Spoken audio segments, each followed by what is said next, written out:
Hello and welcome to Leadership Loading. I'm Jason McLaren, and each week I meet with industry leaders and military veterans to discuss leadership in the workplace, veteran career transitions, and advice for those that are following in their footsteps. Today our guest is Jennifer Abrams, and she's a former English teacher and now a communications consultant who has published several books, Hard Conversations in the Multigenerational Workplace, Communicating and Collaborating, Swimming in the Deep End, which is a book about foundational skills for leadership. She's spoke at several different events and conferences, and today she's going to talk about leadership and having those hard conversations, especially for those of us transitioning from one career to another, and how we can use those skills in our new leadership roles that we move into.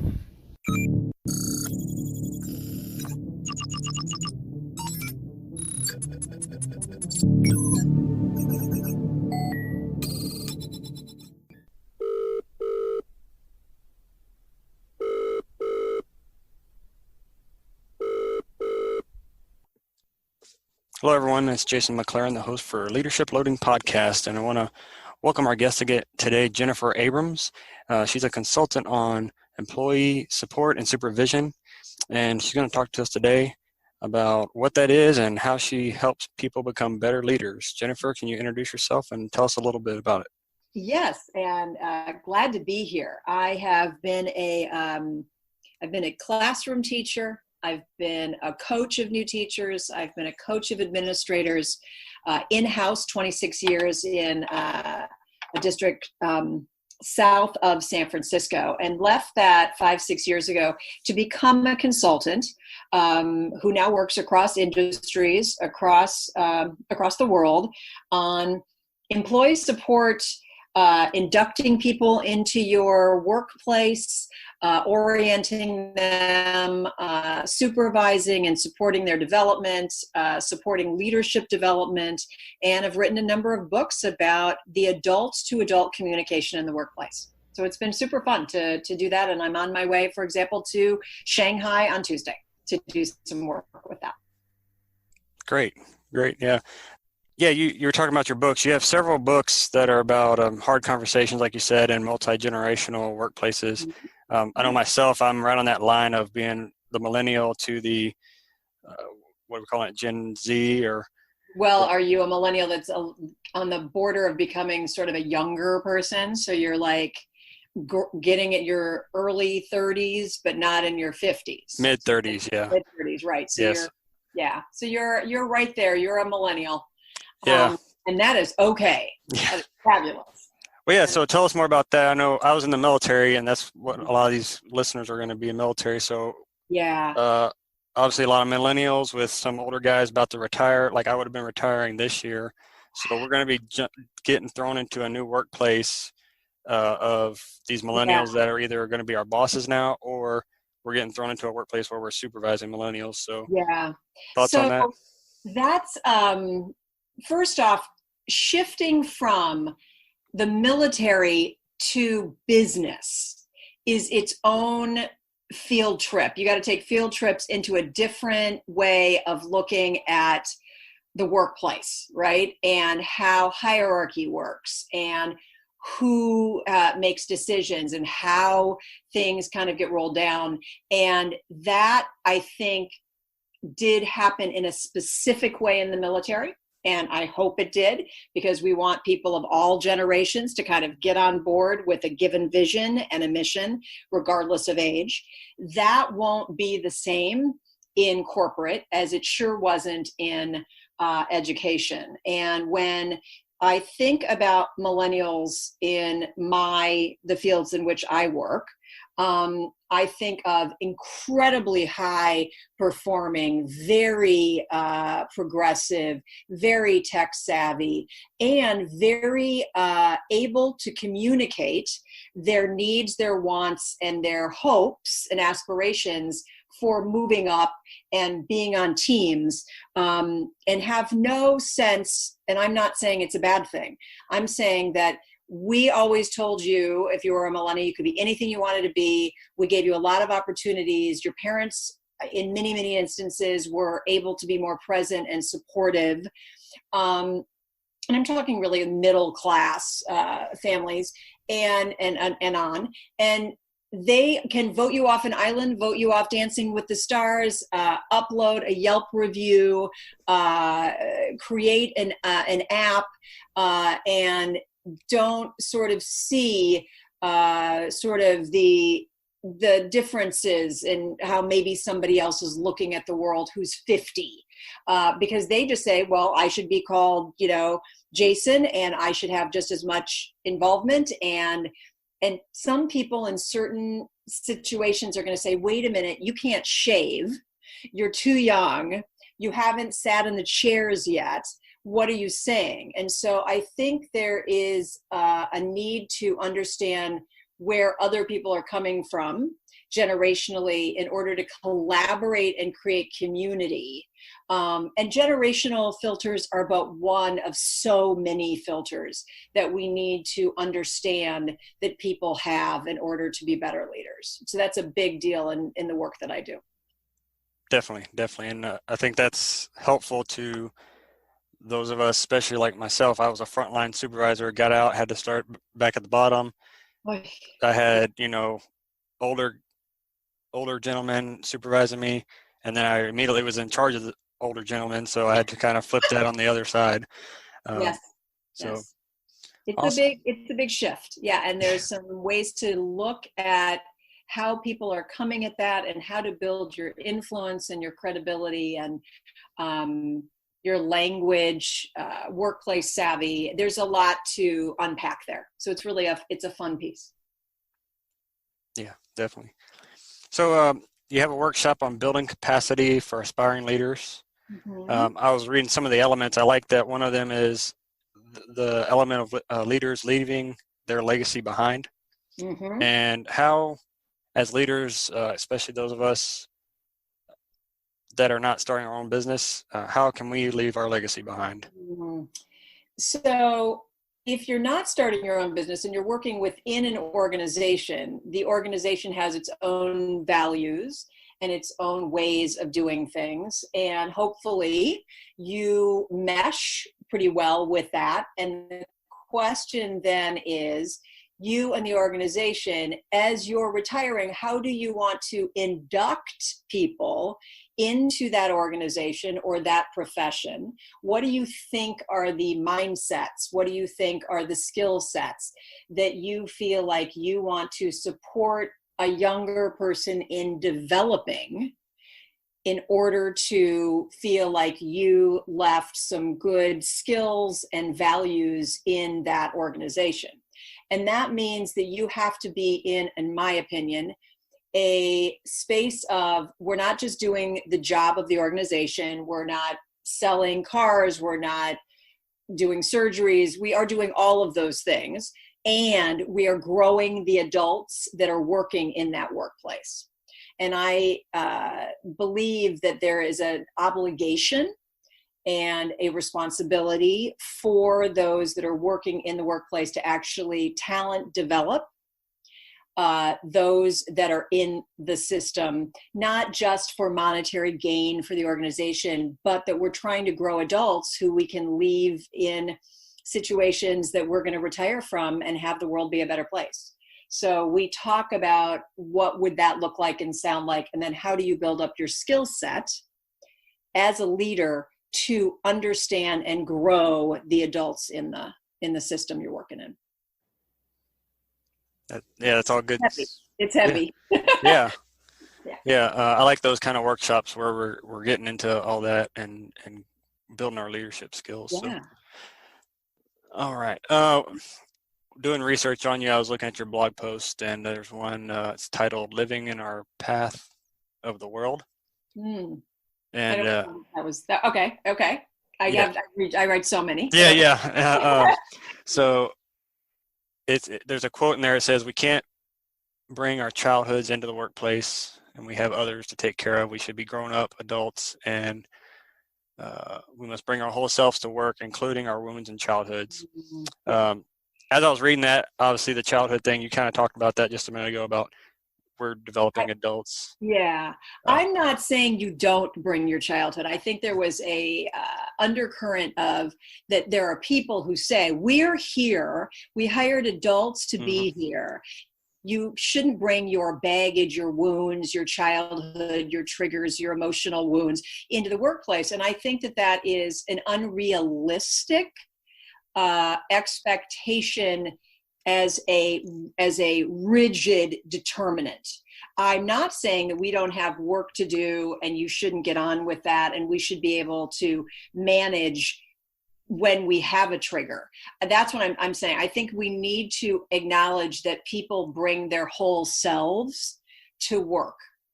And as I was saying before, we need to be humane and understand that people have triggers and pasts and challenges that they're working on. Let's support them with that, care for the human being that's there, and help them become more responsible for the work that they're doing. So it's about care and accountability. I don't think they're mutually exclusive. I think we have to realize that human beings come to work, and we have to care for them, and we have to hold the professional responsibilities that they need to do in our hands as well, and say, how can we do both? So that's what I think I was trying to get across there. It's not mutually exclusive. You're not a wimp if you are too caring, but the question is, how do you hold people accountable and responsible? So that's what I meant. Yeah. That's awesome. And that's kind of what leads to my next question. A lot of the veterans getting out, they have traumatic brain injuries, PTSD, other issues, and a lot of them use that as a crutch or as an excuse not to find gainful employment, and they'll jump on the VA bandwagon and do that. I think what your answer there just kind of answered that question for them, that if you find the company or corporation that will use those be inclusive and kind of balance out, okay, you have to be professional and be able to do the job, but also we're gonna help you. Yes. Any kind of issues you have, then they should be welcome to the workplace. Absolutely. I think so. I have not experienced collaborating or working closely with somebody who has identified, A, they were from the military, and B, they had PTSD. So it's not something that I have personally studied. Having said that, everybody comes with wounds and triggers and worries, and it's human. It's so human. And so we have to make the workplace inclusive to be aware of that, but it also requires us to have the belief that there's an obligation to develop the adults in the workplace and be a part of talent development. I sort of laugh that I work in organizations where there's human resources, and I laugh at some points that they're neither human or resource. Right. And I think that there needs to be a shift in including adult development and understanding that we're growing and supporting people as they move along on their journey in life, as well as doing business. And so that would be a piece that people would need to understand, how to support and work effectively with people who have come from the military with their mindsets and filters and frames, and understanding this works well for me. This is where I'm going to get off track, and this is how you can support me. So it's both like self-responsibility and workplaces needing to understand how to support as well. I agree with that. So a lot of veterans I know, not a lot, a good amount of them like to, they want to get out of the military, and a lot of them end up in the educational system. They become a teacher, or they become a gym coach, or ROTC or something like that. So what support or resources are out there for those wanting to transition from one professional job, not the entry level stuff, but into the educational field? I think, it's about taking a field trip to the kind of the mindset of education and how we do things. And my immediate thing isn't per se about education. When I think about educational leadership, what I believe is that we as educators had credentials in how to teach students our subject or our grade levels. And we did not have credentials on how to talk effectively to adults. And that is what I think an educational leader needs to build up a skill set to do. How to coach, how to facilitate meetings, how to supervise, how to evaluate, all of those pieces are things that I believe people need to learn. And most places require that you get a credential and they give you some of that. I personally appreciate the group called Thinking Collaborative, which provides a lot of what we humorously, I don't believe, call the soft skills. So I suggest the Thinking Collaborative. The thinkingcollaborative.org, all one word, thinkingcollaborative.org is an organization that supports people on how to facilitate, how to coach, how to supervise. My colleagues, Laura Lipton and Bruce Wellman at Miravia, miravia.com, also talk about learning focused supervision and looking at data and all of the leadership pieces. If you're going to work in education as an educator, I think that's a whole different deal, in that I know people that have come from other fields into working with students, and they're understanding developmentally about what a 5-year-old, an 8-year-old, a 12-year-old, a 16-year-old is like, and how that might be different from what you expect or you don't understand. And so if they're younger kids, I really believe in a book called Yardsticks by, humorously, a guy named Chip Wood. His name is literally Chip Wood. And he writes a book that really just says, this is what you can expect and you can't expect from your average 8-year-old, because I was working with somebody who had worked with people in their 20s and 30s who then went to go work with middle school. And I'm like, that's not what a 14-year-old can do. That's not what a 12-year-old can do. So Yardsticks. And then when you get to the adolescent level, I love a book called Relating to Adolescence by a woman named Susan Eva Porter. And she talks about how we need to be adults because the adolescent brain is a little different. So there's just so many things that you need to understand if you're doing education or you're doing leadership. And so those are my suggestions. Great. Yeah, I hadn't heard of those, so those are good resources there, and I'll put them in our show notes also. Oh, thank you. Thank you. All right. And so you're a full-time consultant? Yes, sir. All right. What is the main leadership skills that you've used to grow your business? The first one to me is I call it clarity before accountability. If I'm contracting with somebody, I want to know what their challenge is and how I can support, and then tell people this is what I do and what I don't do. And so it's a lot easier for me to spend a little bit more time up front with people to sort of get where they're coming from. And I speak about that in many of my workshops, that we presume people can read our minds. We presume that people think like we do. And I keep saying, don't get angry at people, get clear. Clarity before accountability. That's both a leadership skill as well as a business skill.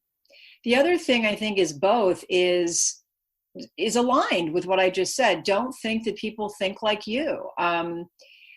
I just know that there are so many ways and filters that people look through as they see or expect how things are supposed to go. And so I talk about an identity circle.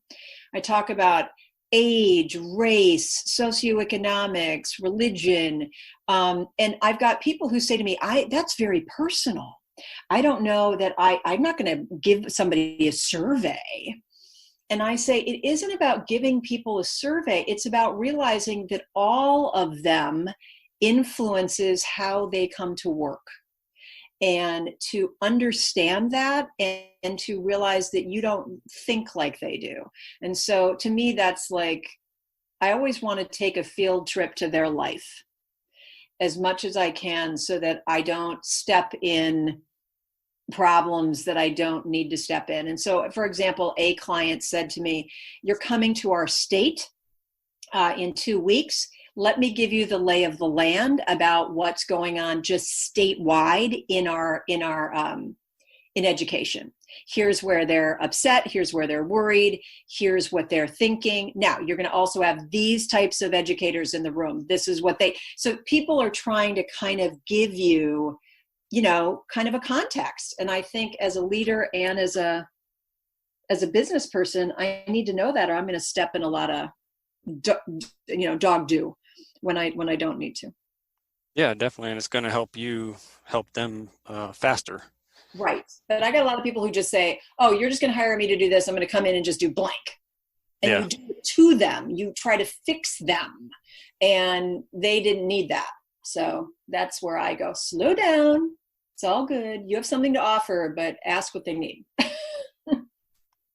Definitely. I liked how you talked about everyone's not like you in leadership, because that's 3 episodes in a row now. That's something that the people that have been on the guests on the show have said. And so I hope the listeners relate to that. Yeah. It's a frustrating piece. When I first started, I was, I can't believe that they're hiring me to do this. Don't they know how to do that? And I can't believe that there are people out there that are that bad. And I was so judgmental, and I was so this. And finally, my business coach at the time goes, "You cannot be angry at your clients, Jennifer. Right. They are where they're at. Understand that people are at different places, that people see things differently. Be more empathic, be more compassionate." And I would love to put this word out there to your listeners. Be more allocentric, ALLO centric. It's not egocentric, self-focused, it's other-focused, and that's allocentric. And so I just realized, like, it's just not about me. It's not about me. You want to be helpful? Ask them what they need, and try to be of support. So, yeah. All right. So where can the listeners find out about your consultancy? And I know you have a new book coming out. Oh, yeah. They can find out about my consultancy at jenniferabrams.com. Jennifer has 2 N's, and Abrams is ABRAMS.com, jenniferabrams.com. You're going to find blogs, you're going to find books, the books I've written there, links to where you can get those. You're going to find podcasts like this, you're going to find video, so you can find me there. There are workshops, my calendar, everything is there, because I just travel all the time, and maybe you're in my neck of the woods and we can have a cup of coffee. And you can always get any of my books by Jennifer Abrams on Amazon. So that's cool too. Great. All right. Anything else for the listeners? No, I think that just at some other point, it would be great to talk to you, or to get some insight from your listeners about just sort of how the support can happen in education for military veterans who come into the profession, and what the strengths are that we can learn from and bring in, and the insights, and how that all kind of Venn diagrams. And it's just a new discussion for me. It's a new way of looking at the world. I'm kind of curious. So it would be fun to keep thinking. Yeah, I know one of the things my nonprofit does is career development and assistance, because we don't get a lot of help getting out. They give us a lot of resume templates and basic information, but we don't get practice on interviewing and that sort of thing. And I just got an email a couple days ago that kind of bummed me out, because there was a charity called Work for Honor that did a similar thing, but they had grown fairly large, and of course their funding got cut, so now they're shutting down. So that's just one less resource. So yeah, that's not A, it's not okay, and B, we gotta do better. So yeah, and I'm worried that all the people that enlisted after 9/11 that were all gung-ho now with this possible war starting, they're all going to get out, because they're going to be coming up on their end of their enlistment, and they're going to say it's not worth it to stay in. and we're going to get an influx of these guys and girls that don't have the skills to move into the workforce. So. But they do have skills, and they need induction support into a new field. And that idea of being in an organization that provides talent development, not just human resource, sign the contract. We are all on a journey to develop and to be productive and find fulfilling work and bring our strengths, and how can we do that? And organizations would miss out if they didn't, and they do miss out. And that's the whole part of the next book that I'm writing, about how we can work on being professionals and how we can be better in the workplace. So yeah, I'm excited to do that too. So more conversation when the book comes out. How's that? Great. Sounds good. Once again, go to leadershiploading.com, follow us on Facebook, and join us on all your podcast platforms. With that, this is Jason McLaren signing off.